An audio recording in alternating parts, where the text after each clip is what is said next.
বিসমিল্লাহির রহমানির রহিম। প্রিয় শিক্ষার্থীরা, আজকে আমি যে ক্লাসটা করব সেটা আমি আগেও বলেছি, স্পেশালি 25 এবং 26 সালের পরীক্ষার্থীদের উদ্দেশ্যে।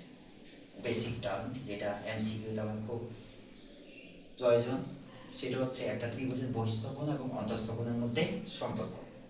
প্রথমে আমরা একটু জেনে নেই বহিস্থকোণ কাকে বলে। ত্রিভুজের বহিস্থকোণ, ত্রিভুজের একটি বাহু বর্ধিত করলে যে কোণ উৎপন্ন হয় তাকে ত্রিভুজের বহিস্থকোণ বলে।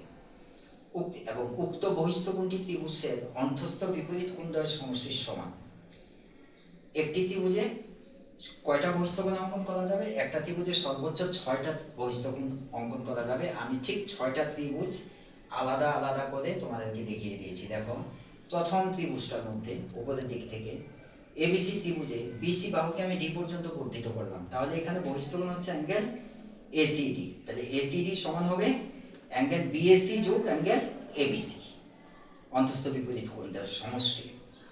দ্বিতীয় চিত্রটার মধ্যে দেখো, ত্রিভুজ এবিসি আমি সিবি বাহুকে বর্ধিত করলাম ডি পর্যন্ত, তাহলে এই ক্ষেত্রে দ্বিতীয় চিত্রে আমার বহিস্থকোণ হচ্ছে অ্যাঙ্গেল এবিডি। অ্যাঙ্গেল এবিডি সমান হবে অ্যাঙ্গেল এ কোণ যোগ অ্যাঙ্গেল সি কোণ। আমি সংক্ষেপে লিখলাম কোণটা। তৃতীয় চিত্রে দেখো, আমি যখন বিএ বাহুকে বর্ধিত করলাম উপরের দিকে, তখন বহিস্থকোণটা হলো অ্যাঙ্গেল সিএডি। সেই ক্ষেত্রে বহিস্থকোণ অ্যাঙ্গেল সিএডি সমান হবে অ্যাঙ্গেল বি কোণ যোগ অ্যাঙ্গেল সি কোণ। এবার 4 নাম্বার চিত্রে আসো। 4 নাম্বার চিত্রটার মধ্যে দেখো, আমি এবি বাহুকে ডি পর্যন্ত বর্ধিত করলাম, তাহলে এই ক্ষেত্রে বহিস্থকোণটা হচ্ছে অ্যাঙ্গেল সিবিডি। এটা সমান হবে অ্যাঙ্গেল এ কোণ যোগ অ্যাঙ্গেল সি কোণ। 5 নাম্বার চিত্রে দেখো, ত্রিভুজ এবিসি এর এবার বাহুকে আমি সিএ বাহুকে বর্ধিত করলাম ডি পর্যন্ত, তাহলে এই ক্ষেত্রে বহিস্থকোণ হচ্ছে অ্যাঙ্গেল বিএডি সমান অন্তঃস্থ বিপরীত অ্যাঙ্গেল বি যোগ অ্যাঙ্গেল সি। 6 নাম্বার চিত্রটাতে আসো। এবার আমি বর্ধিত করলাম এসি কে ডি পর্যন্ত, সেই ক্ষেত্রে বহিস্থকোণটা হচ্ছে অ্যাঙ্গেল বিসিডি সমান বিপরীত অন্তঃস্থ অ্যাঙ্গেল এ যোগ অ্যাঙ্গেল সি।